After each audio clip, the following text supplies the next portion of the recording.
The wind carried the scent of death across the Little Knife River, sharp and metallic, in the Dakota Territory's morning air.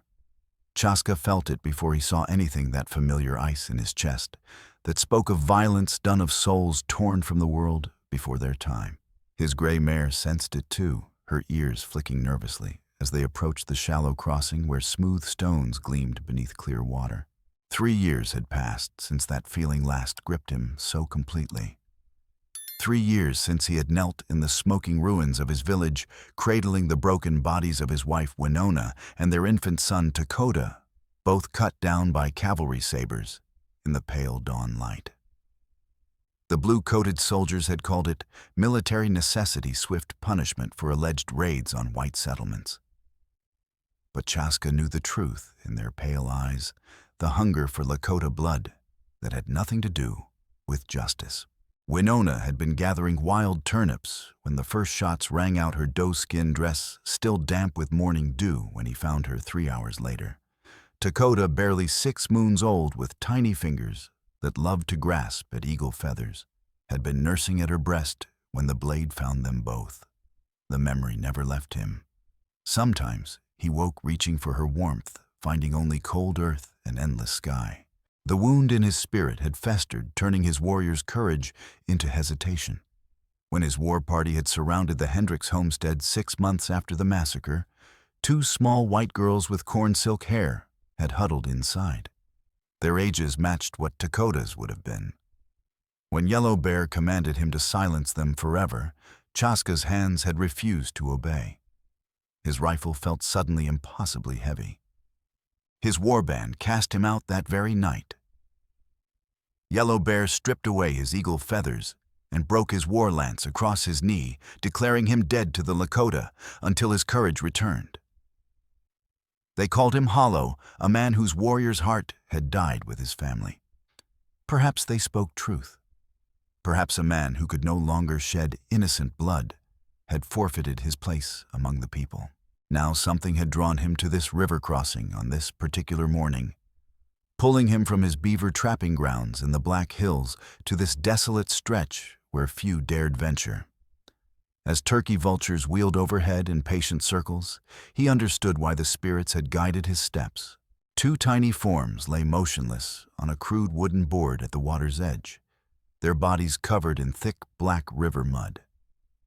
Newborn twins, their pale skin taking on death's waxy pallor. A piece of torn blue calico was tied to their makeshift cradle, and beside it, a silver locket caught the sun like fallen starlight. Chaska dismounted slowly, his moccasins silent on wet stones. The sight hit him like a war club blow, reopening wounds he thought scarred. These children were no older than Dakota had been when the soldiers came, their small fists clenched against a world that had rejected them. But his warrior instincts recognized something wrong. Fresh wagon tracks led upstream, deep ruts pressed into muddy banks by iron-rimmed wheels. Boot prints overlapped in the soft earth, far too many for a single traveler. All headed toward the distant sound of sporadic gunfire, echoing across the prairie like summer thunder. Someone had brought these babies here deliberately. But why abandon them where any traveler would find them within hours, unless discovery was exactly what someone intended? Kneeling beside the nearest child, Chaska gently lifted the tiny form. A boy with delicate features that might have grown handsome given time. As he cleaned mud from the infant's face with cold river water, he noticed dark bruises circling the small throat marks, too regular to be accidental, too deliberate to be anything but murder. The girl bore identical bruises. Both children had been strangled with hands large enough to span their necks completely, then arranged here like props in some twisted performance. The wooden board, the torn fabric, the strategically placed locket, all designed to tell a specific story to whoever found them first. The thunder of approaching horses shattered his contemplation. Chaska grabbed the board and dragged it behind a fallen cottonwood pressing against rotting bark as 6 armed riders burst from upstream willows. Their leader wore a territorial marshal's star on his black vest, Joseph Tate, a man Chaska recognized from trading posts throughout the territory. Spread out along the banks, Tate shouted, his voice carrying with practiced authority. That murdering bitch can't have gone far with crying babies slowing her down. One of his men, a grizzled veteran with tobacco stains in his beard, shifted uncomfortably. "Marshal Tate," Murphy called out. "What if she's crossed into the Black Hills, could be holed up in some cave by now?" Tate spat into the mud with theatrical disgust. "Then we'll smoke her out, Murphy. Any woman depraved enough to murder her own husband, then try to drown her babies in this river, that kind of madness don't deserve mercy." His voice rose deliberately. "And any red bastard who helps her will swing from the same rope." The naked threat hung in morning air like funeral smoke. Chaska remained motionless as the posse splashed across the ford and disappeared into cottonwoods on the far side, their voices fading into distance. Only when the last hoofbeat died did he move. The twins lay where he'd hidden them, their peaceful faces contrasting sharply with their violent deaths. As Chaska studied the scene more carefully, disturbing details emerged. The locket was expensive, genuine silver with delicate hand engraving that spoke of Eastern craftsmanship. The initials AJ were surrounded by tiny roses suggesting either a wedding gift or family heirloom. But the torn calico told a different story. It had been ripped roughly from a larger garment, dark stains on blue flowers that could only be blood. Following wagon tracks upstream, Chaska led his mare through increasingly dense undergrowth. The trail was easy to read broken branches, where the cart had forced through narrow gaps, gouges in bark, where wheels had scraped trunks, fresh manure, telling him he was perhaps an hour behind his quarry. The tracks ended at a natural clearing beside a beaver pond, where remnants of desperate flight lay scattered like autumn leaves. An old covered wagon sat tilted on one broken wheel, torn canvas flapping like dying bird wings. No horses were picketed nearby, no smoke rose from cooking fires. The silence felt heavy with secrets. Dark stains and trampled grass could only be blood. Boot prints circled the wagon in confused patterns, as if several people had moved in great agitation. A woman's blue bonnet lay trampled in mud, its ribbon torn and stained. Brass cartridge cases glinted in strengthening sunlight, evidence of a gunfight that had ended badly for someone. A barely audible moan drifted from inside the wagon. Chaska pulled back torn canvas and found her a young white woman in her early 20s, lying on blood-soaked blankets. Her dress was the same blue-flowered calico as fabric tied to the twins' cradle, now torn and stained nearly black. A Colt revolver lay beside her right hand, its barrel still warm. Her eyes opened as he knelt beside her, brilliant blue as winter sky, bright with fever, but retaining fierce intelligence. Seeing his Lakota features, she tried to sit up, one hand moving toward the weapon. "Easy," Chaska said gently in English. "I mean you no harm." She studied his face for long moments, then let her head fall back with obvious relief. "Are you real? Or am I dying and dreaming? You live." "Barely." He examined her wounds with battlefield-trained hands. A bullet had torn through her left shoulder, another caught her low in the belly. Both were beyond his skill to heal. "What is your name?" "Anna." She whispered each word, costing tremendous effort. The name emerged slurred, whether from pain or approaching death he couldn't tell. Her eyes rolled back, showing white. "Anna what? Who did this to you?" Her lips moved soundlessly for several moments before words emerged, barely audible. "Tate. Tate." Her voice carried such anguish that Chaska couldn't determine if she spoke the name in accusation or desperate longing. "Marshal Tate, the man hunting you." But Anna had slipped into unconsciousness, her breathing shallow and labored. Chaska searched the wagon quickly, finding evidence of hasty packing clothes, scattered, a traveling trunk, overturned papers strewn about. Among them, he discovered something that made his blood run cold, a letter bearing an official seal addressed to Marshal Joseph Tate, Dakota Territory. The letter was from Philadelphia, written in flowing script. "Dear Nephew Joseph, As my health continues to decline, I find myself reconsidering the distribution of my earthly possessions. The inheritance I promised $50,000 in gold and property remains yours by right of blood. However, I must stress again the condition we discussed. You must have no living heirs when I pass. My fortune is not to be squandered on raising children who may not carry our family name with proper dignity. I trust you understand the necessity of this requirement. Your devoted uncle, Thaddeus Tate. The letter was dated 3 weeks prior. $50,000 of fortune beyond most men's dreams, but only if the recipient had no children. Chaska's mind raced as pieces of a horrific puzzle began forming. If Anna was Tate's wife and the twins were their children, a search through scattered papers revealed more evidence: a marriage certificate for Joseph Tate and Anna Jorgensen, dated 2 years prior. A physician's note confirming Anna's pregnancy with twins, expected delivery in late summer. And most damning of all, a telegram sent just days ago: Uncle Thaddeus died Tuesday. Fortune now yours per his will. Congratulations. The inheritance had become available. The children were no longer merely an obstacle to wealth, they were the only thing preventing Tate from claiming $50,000 in gold. Anna stirred, her eyes fluttering open. "Water?" she gasped. Chaska held a canteen to her lips, letting her drink slowly. "Anna, I need you to tell me what happened. Who shot you?" Her gaze sharpened slightly, focusing on his face with desperate intensity. My babies. Did you find them? Are they safe?"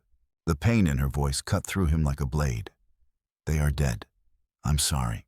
The keening wail that escaped her throat was barely human. She curled into herself, her body shaking with sobs that brought fresh blood to her lips. When the first wave of anguish passed, she gripped his wrist with surprising strength. "I tried to stop him," she gasped. "God help me, I tried." "Stop who, Marshal Tate?" She nodded weakly. "When the telegram came, when he learned his uncle had died." Something changed in his eyes, like a door slamming shut on his soul. Her breathing grew more labored. "He said the babies were cursed, that twins brought evil." But I could see the truth. He was thinking about the money. He killed them for the inheritance, strangled them while I watched, said no one would know, that we'd tell people they died of fever. Tears streamed down her pale cheeks. But then he got another idea. Better to make it look like I'd gone mad and killed them myself. The monstrous calculation of it staggered Chaska. Not only had Tate murdered his own children for money, but he'd also shot his wife to frame her for the crime.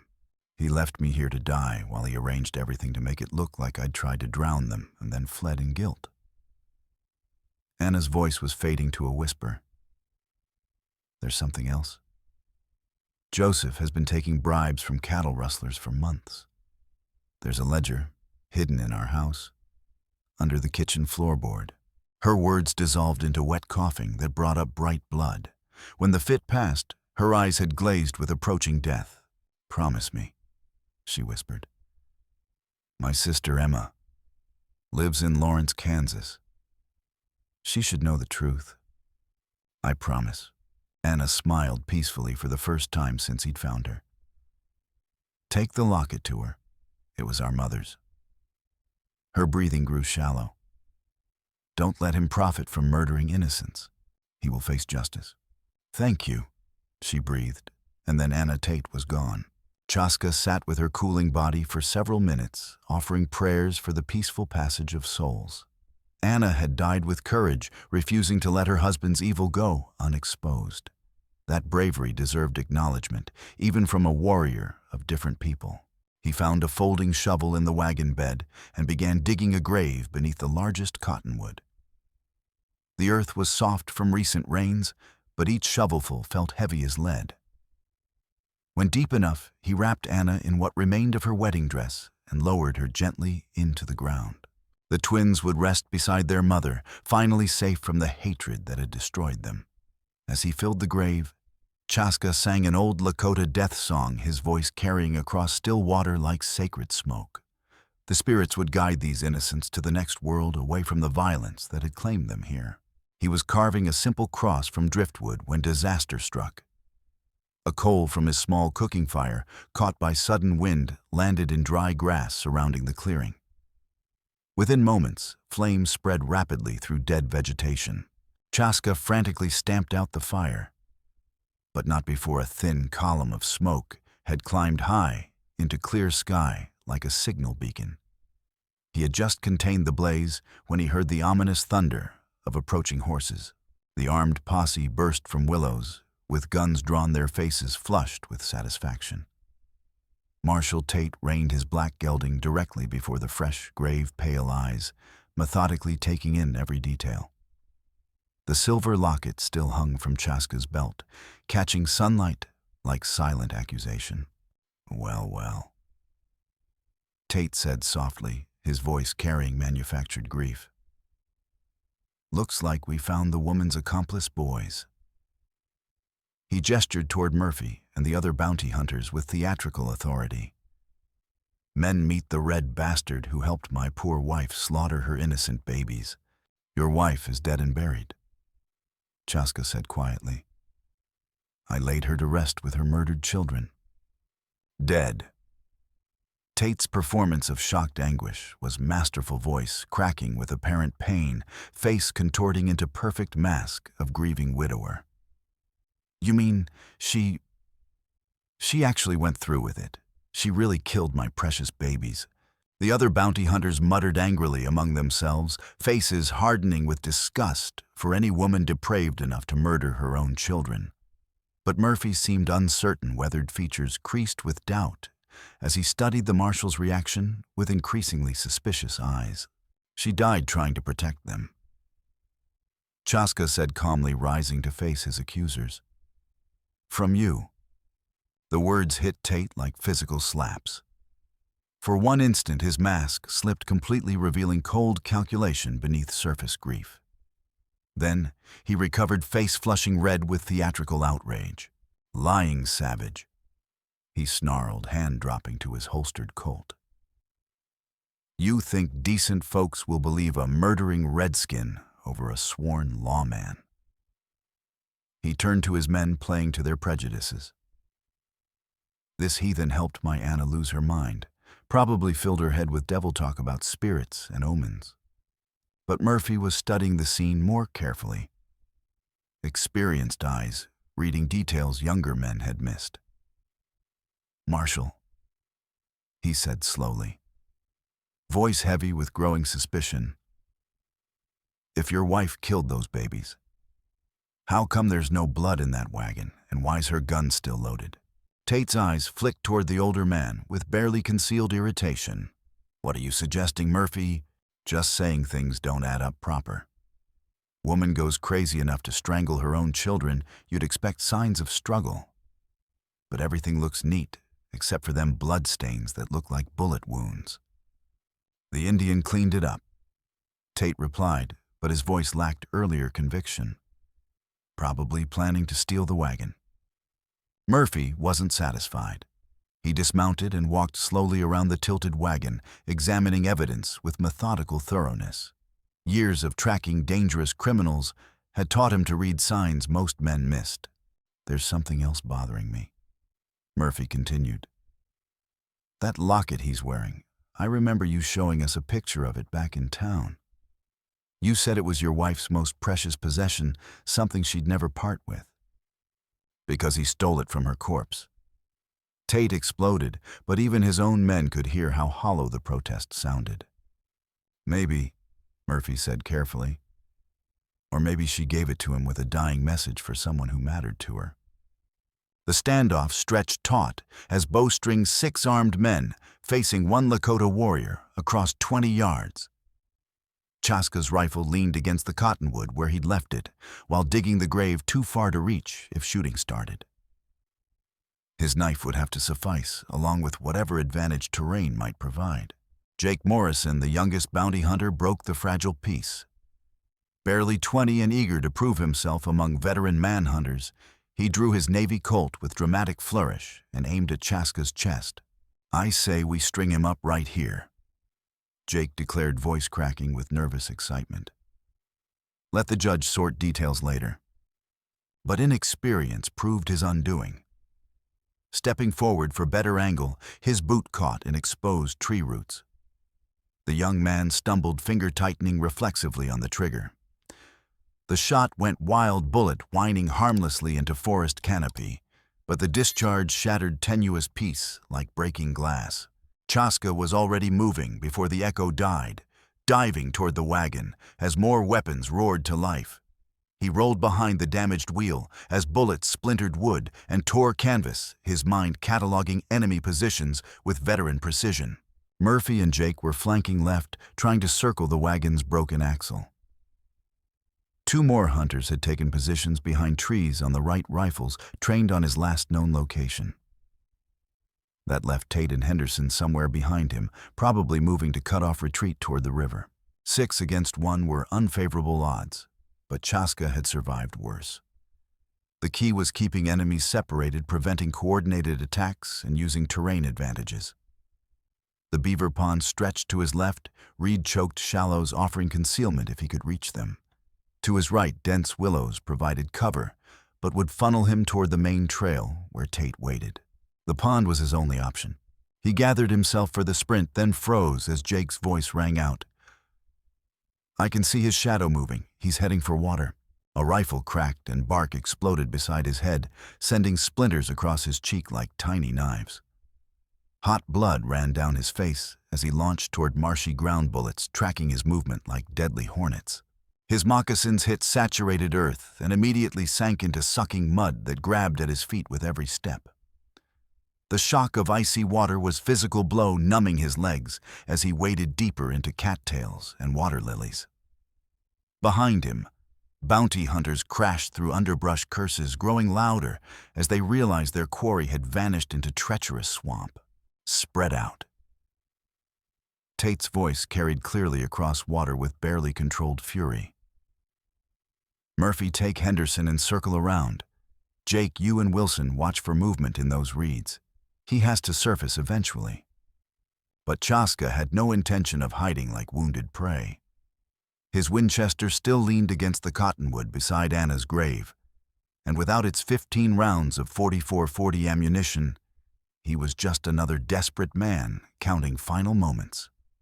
The rifle represented his only hope of evening impossible odds. Moving carefully through chest-deep water, he worked along the pond's edge toward the clearing. Dense reeds provided concealment, but blocked his view of hunters' positions. He would rely entirely on hearing, hoping years of stalking game through similar terrain had taught him enough about moving silently through water.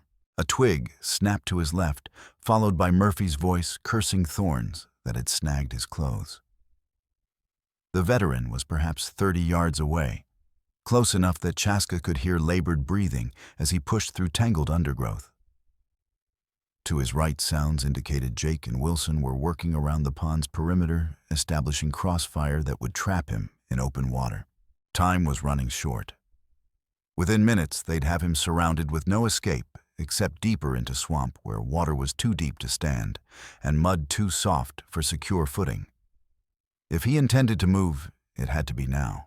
Chaska took a deep breath and slipped beneath the surface, swimming underwater toward the clearing with powerful strokes that barely disturbed the pond's placid surface.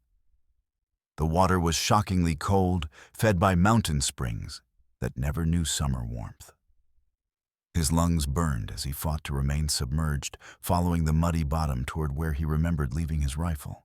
When he surfaced near the clearing's edge, gasping quietly for air, he found himself less than 10 feet from the Winchester.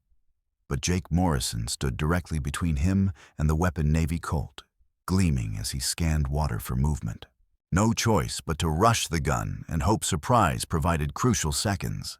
Chaska gathered legs beneath him and exploded upward like primordial swamp creature traditional war cry echoing across the pond as he charged the startled bounty hunter. Jake spun toward the terrifying sound, Colt coming up in practiced draw, but panic spoiled his aim. The bullet passed so close to Chaska's ear he felt searing heat, but by then he was airborne, shoulder driving into the young man's chest with bone-jarring force that sent them both crashing into soft mud. They went down together in violent tangle of thrashing limbs, Jake's revolver spinning into reeds as they struggled for dominance. The bounty hunter was younger and heavier, blessed with soft strength from regular meals and comfortable living. But Chaska had learned to kill efficiently with bare hands during dozen brutal battles, and desperation gave him decisive edge. His scarred fingers found Jake's throat and squeezed relentlessly, cutting off frantic cries before they could alert others. Jake clawed at Chaska's face with dirty nails drawing blood and leaving deep scratches, but struggles grew weaker as oxygen starvation took toll. Within a minute, his eyes rolled back, showing white body going completely limp. Chaska released death grip and rolled away, snatching his Winchester as bullets began whistling from multiple directions. Other hunters had heard Jake's aborted shout and were converging on the clearing rifles, speaking with deadly precision that forced him to dive for cover behind Anna's wagon. "Oh, Jake's down," Wilson shouted from the Willow's voice, tight with shock. "The bastard got Jake. Then make him pay in blood." Tate's voice stretched taut with fury and something that might have been fear. His carefully orchestrated plans were unraveling, and dead bounty hunters would raise difficult questions he couldn't afford to answer. A heavy bullet punched through wagon's sideboards inches from Chaska's head, followed by another that shattered the water barrel in spray of splinters and precious liquid. He worked the Winchester's lever action and sent a 44-40 round toward distant muzzle flash, rewarded by a sharp cry of pain, indicating his shot had found flesh. "Wilson's hit," Murphy called grimly. "Shoulder wound, but he's still fighting."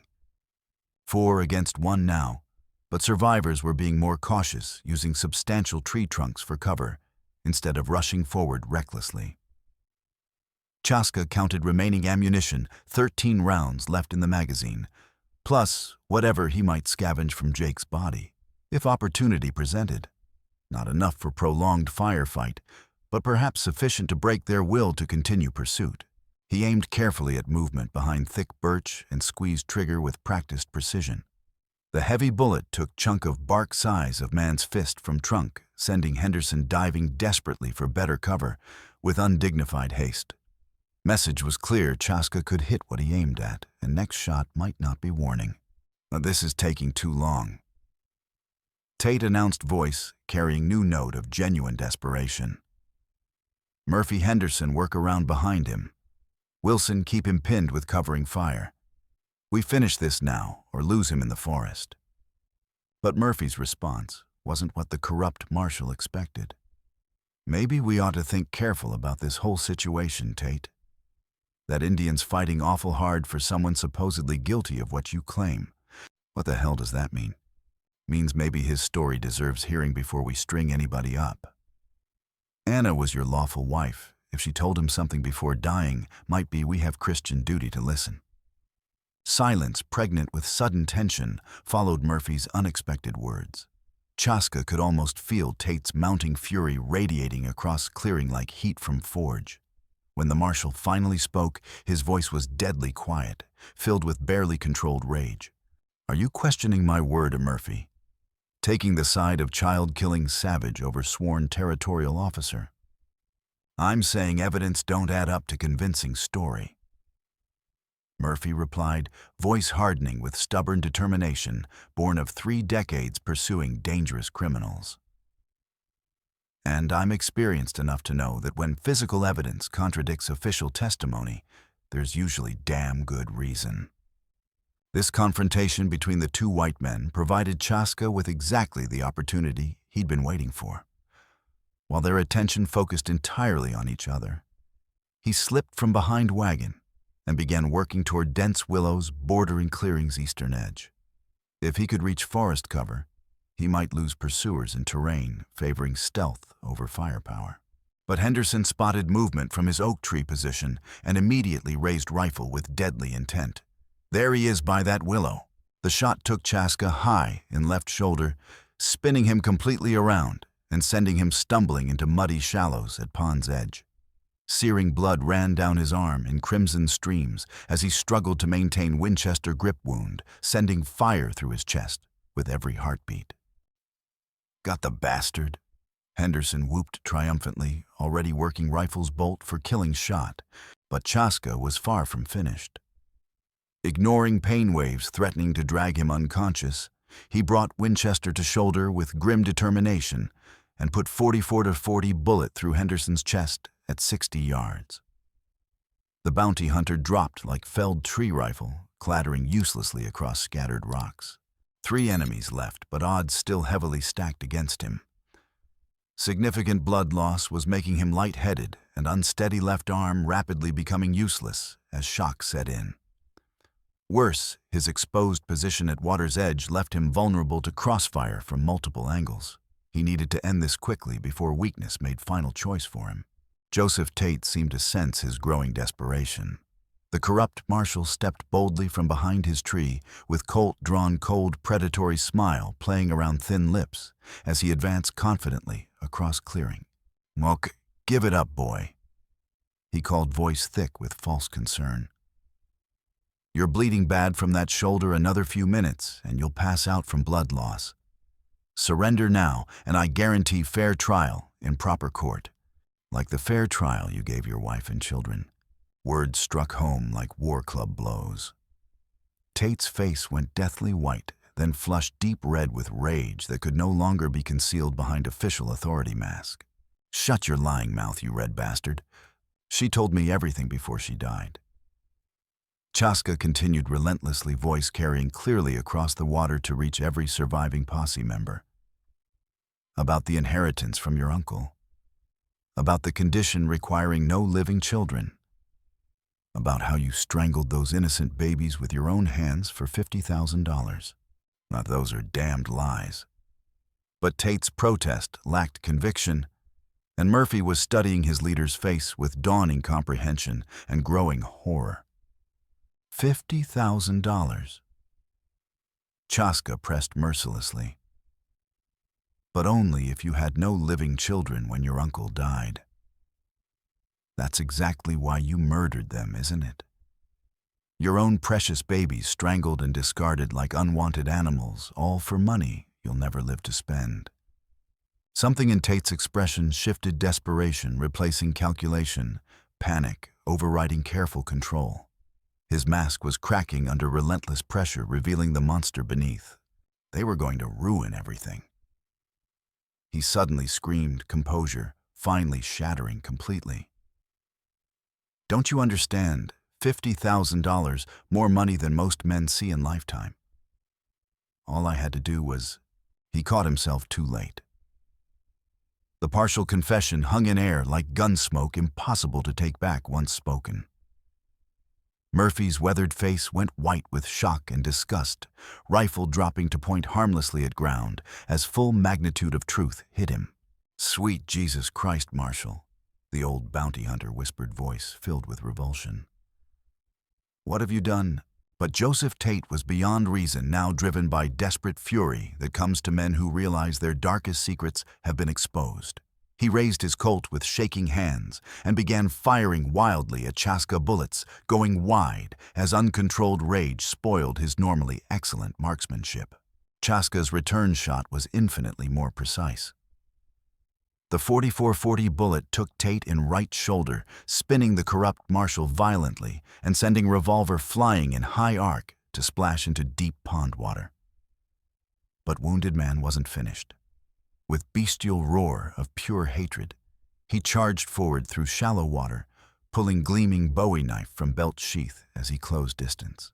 They came together with bone-jarring force, 2 desperate men fighting for their lives in icy currents swirling around their legs.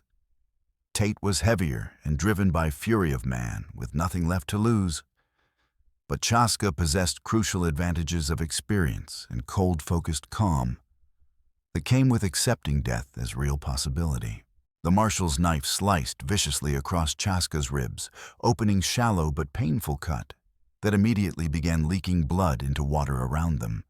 In savage retaliation, Chaska drove his own blade deep into Tate's left thigh, feeling steel scrape bone as it found mark. They broke apart and began circling each other warily in waist-deep water, both men breathing hard and bleeding from multiple wounds.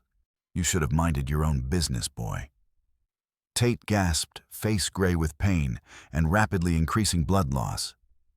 "Should have kept riding and let sleeping dogs lie. Some secrets won't stay buried." Chaska replied grimly, remembering peaceful faces of murdered twins. "Not when they scream for justice." They closed again with renewed fury, knives flashing in afternoon sunlight, as each man sought the other's heart with cold precision. Tate was physically stronger, but shock of icy water was sapping his strength faster than it affected the Lakota warrior, who had spent entire life enduring harsh conditions. The corrupt marshal's movements grew increasingly sluggish and predictable attacks, becoming easier to anticipate and counter. "You want the truth?" Tate snarled between gasping breaths, desperation making him reckless. "Yes, I killed them, my own children. But they were going to destroy everything I'd worked for. The inheritance was right there, $50,000 in gold. All I needed was no living heirs." The full confession exploded from him like poison from lanced wound. Murphy and Wilson, who had moved closer during the fight, heard every damning word clearly. Their faces showed horror and disgust at the depths of evil they'd been serving. "You strangled your own babies for money." Murphy's voice was barely audible, thick with revulsion. They were cursed. Tate screamed, all pretense abandoned now. "Twins are evil omens. They would have brought nothing but misfortune. I did what had to be done." When the end finally came, it was almost anticlimactic in sudden finality. Tate overextended himself desperately in clumsy lunge that left his chest completely exposed for a crucial fraction of a second. Chaska's blade found narrow gap between ribs, sliding home with wet, final sound of life being cut short. Joseph Tate's pale eyes went wide with shock and complete disbelief. Bright blood frothed from his lips as he tried desperately to speak, but only wet gurgling sound emerged. He toppled backward into pond, with tremendous splash, lifeless body sinking slowly beneath surface, as gentle current began carrying him toward deeper water, where Beaver Dam had created quiet backwater. Chaska waded unsteadily to shore and collapsed beside Anna's grave strength, finally giving out completely, as adrenaline rush of mortal combat faded and left him weak as newborn. Blood from various wounds had turned his buckskin shirt dark brown, and he could feel consciousness beginning to slip despite desperate efforts to remain alert. Murphy appeared at his side within moments, grizzled bounty hunter's weathered face creased with genuine concern and something resembling respect. "Easy there, warrior. You're hurt pretty bad, but nothing that can't be fixed with proper doctoring." The others, Chaska managed through gritted teeth. "Wilson's got bullet in his shoulder, but he'll live. Henderson and Jake are done for, and I can't say I'm sorry about either one. They were never anything but trouble." Murphy began examining Chaska's wounds with practiced hands, of man who'd seen too much battlefield medicine. That son of a bitch Tate really did it. Didn't he really murdered his own babies for inheritance money? Chaska nodded, weakly simple movement, sending fresh pain through injured shoulder. His wife, Anna, tried everything to stop him. He shot her and left her to die alone. Jesus Christ Almighty. Murphy shook grizzled head in profound disgust. 30 years I've been hunting outlaws across this territory, and I never seen anything as low as that. Man who'd murder his own helpless children for money ain't fit to breathe same air as decent folks. He helped Chaska sit carefully against wagon's damaged wheel, then began tearing strips from his own shirt to bind warrior's wounds with makeshift bandages. "You did right by them innocent babies," he said quietly, voice filled with genuine admiration. "Did right by their poor mother, too. That takes real honor, and honor don't recognize skin color." When Wilson limped over from his hiding place, nursing wounded shoulder with obvious pain, Murphy gestured toward Tate's body, floating face down in peaceful pond. Help me drag that worthless piece of trash out of water, Wilson. Territorial judge will want to examine corpse when we ride back to Deadwood and tell him whole truth about what happened here. They worked together to retrieve Marshall's lifeless body, Wilson's face pale with shock as complete, horrifying story emerged in ugly detail. He'd ridden with Joseph Tate for over a year, believing him competent and essentially honest lawman, with genuine commitment to justice. Devastating revelation that his trusted leader had actually been corrupt child killer left him badly shaken. What happens now? Wilson asked quietly as they arranged bodies of fallen companions in neat row beside fresh grave. Now we ride back to town and tell complete truth to anyone who'll listen. Murphy replied with firm conviction. All of it, every detail. How Tate went completely insane and murdered his own wife and children, how this Lakota warrior tracked down real killer and brought him to justice. He looked directly at Chaska with something approaching admiration. Might be first time in territorial history that red man gets treated as hero by white authorities. But I reckon this situation calls for serious precedent setting. But Chaska wasn't thinking about recognition or reward from white officials. His mind focused entirely on solemn promise made to dying woman and long, difficult journey ahead if he intended to keep sacred word. I must travel to Kansas, he said, voice still weak but growing stronger as Murphy's field dressing stemmed bleeding. Anna Tate has sister there who needs to know real truth. Murphy nodded approvingly. That's absolutely right thing to do. But first, you need proper medical attention for them wounds. Doc Holliday's got decent practice in Deadwood. He'll patch you up good as new if you can pay his fees. I have nothing to pay with. You will. Murphy reached into Tate's blood-stained vest and produced thick roll of paper money held with expensive gold clip. Blood money from his crooked dealings, I'd wager. Seems fitting it should go toward helping man who brought the bastard down. 3 weeks later, after wounds had healed sufficiently for long-distance travel, Chaska stood before modest, white-clapboard house on Massachusetts Street in Lawrence, Kansas. The journey had been more difficult than anticipated, suspicious stares and occasional threats from whites who saw only another hostile Indian riding through their territory. But Murphy's carefully written letter of introduction had opened doors normally closed to his race, and word of his heroic actions had somehow preceded his arrival. Daily travel had been exhausting, complicated by unseasonably cold weather and rainstorms that turned prairie trails into rivers of mud. He'd been forced to shelter for days in abandoned sod house while waiting for flash flood to recede, surviving on jerky and rainwater, while shoulder wound ached in damp air. Twice, groups of white travelers had refused to share campfires, forcing him to spend cold nights alone under stars. But there had been unexpected kindnesses, too. A Methodist minister had shared food and medical supplies, rebandaging wounds while his wife mended tears in buckskin shirt. A grizzled buffalo hunter had provided detailed directions and warned about areas where anti-Indian sentiment ran high. Even cavalry patrol, suspicious at first, had allowed him to pass after examining Murphy's letter. Emma Jorgensen proved to be smaller, older version of her deceased sister, with same startling blue eyes and wheat-colored hair, though touched with premature gray at temples. When she opened door to find Lakota warrior standing respectfully on her porch, first instinct was clearly to retreat. But something in his manner careful way, he held his hat respectful distance, maintained obvious exhaustion. In dark eyes, convinced her to listen. My name is Chaska, of the Lakota people. He began in careful English, choosing each word with deliberate precision. I bring word of your sister Anna and circumstances of her death. Color drained from Emma's face as she invited him inside, hands trembling visibly as she poured coffee from best china service into delicate cups that seemed impossibly fragile after weeks on trail.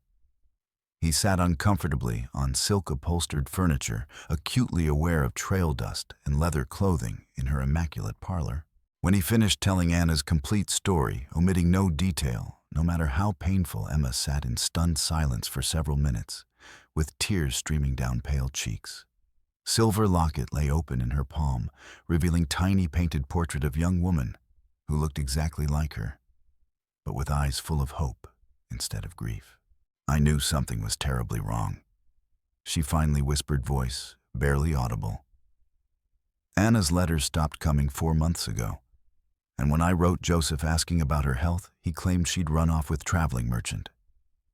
I never believed such ridiculous story. Anna wasn't the kind to abandon responsibilities or betray marriage vows. She looked up at Chaska with gratitude shining through tears. Thank you for traveling all this way to tell me truth. And thank you for giving them proper burial. Your sister was bravest woman I ever knew. Chaska said quietly, meaning every word. She died trying to protect her children from monster, who should have loved them above his own life. Emma nodded slowly, clutching precious locket to her heart as fresh tears began falling. She always was the protective one, even as small children. Anna would fight anyone who tried to hurt something smaller than herself. I remember when she was 8, she stood up to neighbor's bull when it got loose and threatened our chickens. She wiped eyes carefully with lace handkerchief. What will you do now? Where will you go? Question had haunted Chaska throughout every mile of journey south. For 3 years, he'd wandered territories like lost spirit, carrying overwhelming weight of personal failures and unquiet family ghosts. But in fulfilling sacred promise to Anna Tate, he'd discovered something precious he'd believed gone forever. Sense of purpose that went beyond mere survival. I will go home, he said finally, words feeling strange but right. Back to my people if they'll have me. Do you think they'll accept you after such long absence? Chaska considered carefully, knowing honest answer would determine entire course of future life. His exile had been self-imposed as much as official punishment, reflection of shattered spirit rather than irreversible judgment. Broken man who'd fled Pine Ridge 3 years ago was definitely not same person sitting in Emma Jorgensen's comfortable parlor. Perhaps they will welcome me. Perhaps not, he admitted honestly.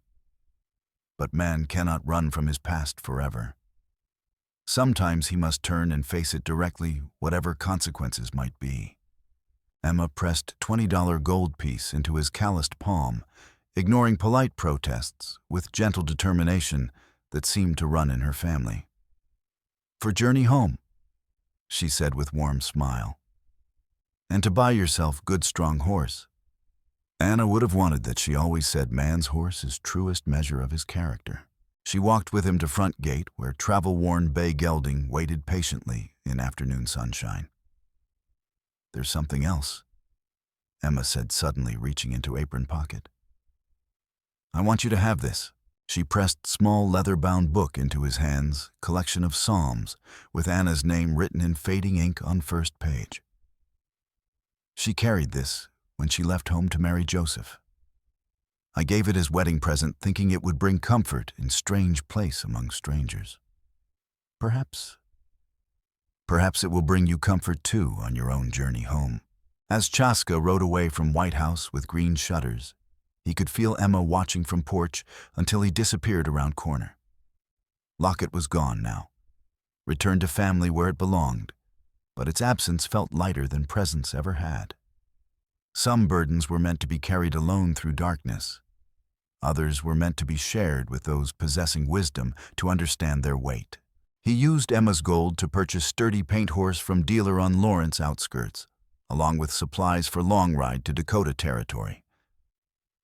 Animal was young and strong, with intelligent brown eyes, reminiscent of beloved gray mare who died fighting Tate's posse. This new companion would carry him faithfully through whatever trials lay ahead on uncertain path home. Journey north took nearly full month, partly due to considerable distance, but mostly because Chaska found himself in no hurry to face uncertainty awaiting at Pine Ridge. He made camp each night under vast, star-filled prairie sky, listening to wind sing ancient songs through endless grass while remembering stories his grandfather had told about warriors who lost their way and had to find it again through courage. Weather turned increasingly cold as he traveled north, with early snow dusting ground on several mornings and ice forming along stream edges. Shoulder wound ached constantly in damp air, and twice he was forced to shelter from severe thunderstorms that swept across plains with terrifying intensity. But physical discomfort seemed somehow appropriate, necessary part of journey that would transform him from exile into man worthy of returning home. When he finally crested familiar hill overlooking reservation, smoke was rising from dozens of cooking fires scattered throughout valley below. It was early evening, and families would be gathering for daily meals, sharing small victories and defeats that made up eternal rhythm of life among the people. Sight filled him with longing so sharp, it was almost physical pain. But there could be no turning back now, regardless of what welcome awaited. Whether he faced acceptance, or continued exile, forgiveness, or permanent banishment, he would meet fate with dignity befitting Lakota warrior who had learned true meaning of honor. Reservation had changed significantly during 3-year absence, adapted to increasingly harsh restrictions imposed by white authorities determined to destroy every aspect of traditional Indian life. Many old teepees had been replaced by crude log cabins resembling white settler houses, and he could see new schoolhouse where children were presumably being taught to abandon native language and customs. Changes filled him with sadness, but also renewed appreciation for importance of preserving whatever remained of old ways. Children saw him first as always. They ran between buildings with excited shouts, calling out in high, clear voices that exile had finally returned from long wilderness journey. By time Chaska's paint horse reached Council Lodge at Settlement's heart, nearly half tribe had gathered to witness homecoming.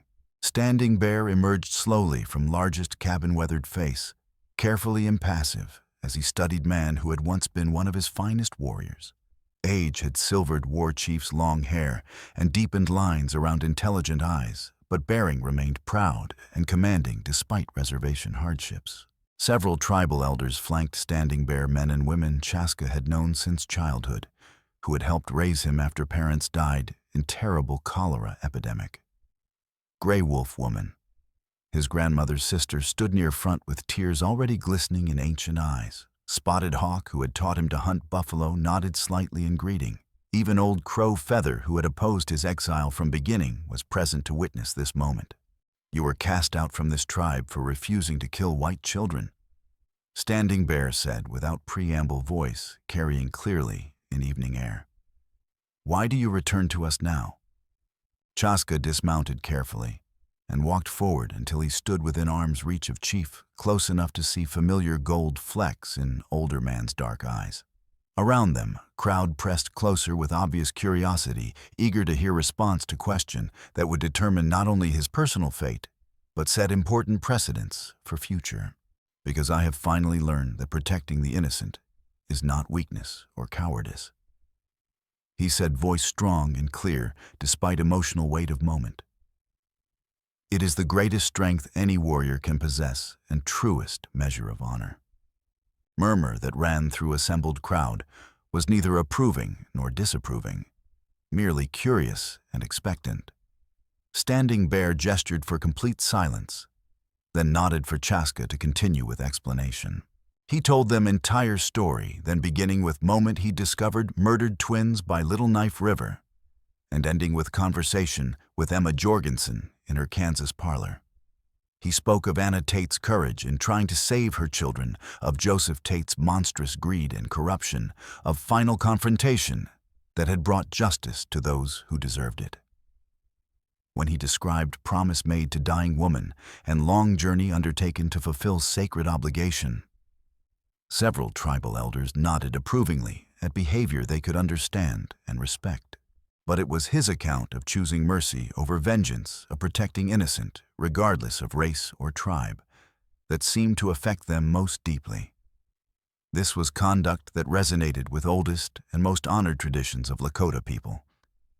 Belief that true warriors fought, not because they loved violence, but because they loved something precious enough to be worth protecting.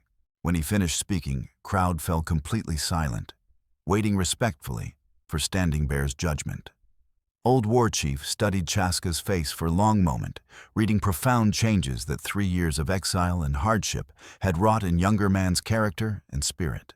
You have walked difficult path of justice without thought of personal reward. Standing Bear said finally words, carrying full weight of tribal law and ancient custom. You have honored the dead and brought comfort to living. You have shown that warriors' true strength lies not in willingness to kill, but in wisdom to know when killing is necessary and when mercy represents greater courage. He placed both hands on Chaska's shoulders in traditional gesture of acceptance and forgiveness. You are no longer exile among us, my son. You are our brother returned from long and difficult journey that has made you wise beyond your years. Celebration that followed lasted well into night, with drums beating in ancient rhythms and voices raised in songs of welcome and thanksgiving that had been sung by their ancestors for countless generations. Chaska found himself surrounded by old friends, wanting to hear every detail of his adventures, by young warriors who looked at him with something approaching awe, and by tribal elders who nodded approvingly at his demonstration of traditional values in an increasingly chaotic and changing world. But moment that meant most came near dawn, when Grey Wolf Woman approached him as he sat quietly beside dying embers of celebration fire. She was his grandmother's sister now, well past 70 winters, who had helped raise him after his parents died, and who had wept openly when council voted for his exile. Your grandfather would be very proud of man you have become, she said, simply pressing small leather medicine bag into his weathered hands. He always said that true warrior fights not because he loves violence and bloodshed, but because he loves something precious that is worth protecting. Inside sacred bag were items of spiritual power and protection that had been waiting faithfully for his return, eagle feather from his first vision quest piece of red pipestone from sacred quarries, and small bone carved with protective symbols representing his family's guardian spirits. They had been kept safe and blessed throughout all years of absence, held in trust against eventual homecoming. As sun rose over Pine Ridge Reservation, painting morning sky in brilliant shades of gold and crimson, Chaska stood on same hill where he had first appeared the previous evening. His paint horse grazed peacefully nearby, already beginning to fit comfortably into daily rhythm of reservation life. Below in valley, smoke was rising from breakfast fires as tribe began another day of survival and adaptation. He was truly home at last. Not because physical place was unchanged, it had been transformed dramatically during his absence, forced to adapt to harsh restrictions and constant pressure from white authorities. But because he had finally found peace with himself, and his choices had learned to accept ghosts that would always walk with him while refusing to let them control his actions or cloud his judgment. Anatai and her innocent children could rest easily now in their graves beside Little Knife River, their tragic story told, and their killer brought to justice. Emma Jorgensen would remember her beloved sister not as helpless victim, but as hero who died defending most precious things in life. And Chaska himself had discovered that redemption was indeed possible, even for those who had lost their way completely in darkness and despair. Morning wind carried familiar scents of sage and sweetgrass across endless prairie, mixing with smoke from cooking fires and joyful laughter of children at play. It was smell of home, of belonging, of people who had endured incredible hardships and would certainly face more in years to come, but who would never surrender their essential humanity or their commitment to protecting what mattered most. Chaska mounted his horse and rode slowly down into valley, ready to begin next chapter of his life among his people. Behind him, sun climbed higher into clear blue sky, its golden light blessing the land and all who called it home, with promise of hope and renewal. In distant grave beside Beaver Pond in Dakota Territory, 3 wooden crosses marked final resting place of Anna Tate and her murdered twins. Crosses bore no names, only simple inscription, Mother and Children, 1847, an unspoken promise that their story would never be forgotten by those who had power to remember and courage to seek justice for innocent. The circle was complete. Honor had been preserved, promises had been kept, and eternal struggle between good and evil had achieved at least temporary victory on side of righteousness. In a world where such victories were rare and precious, that was enough.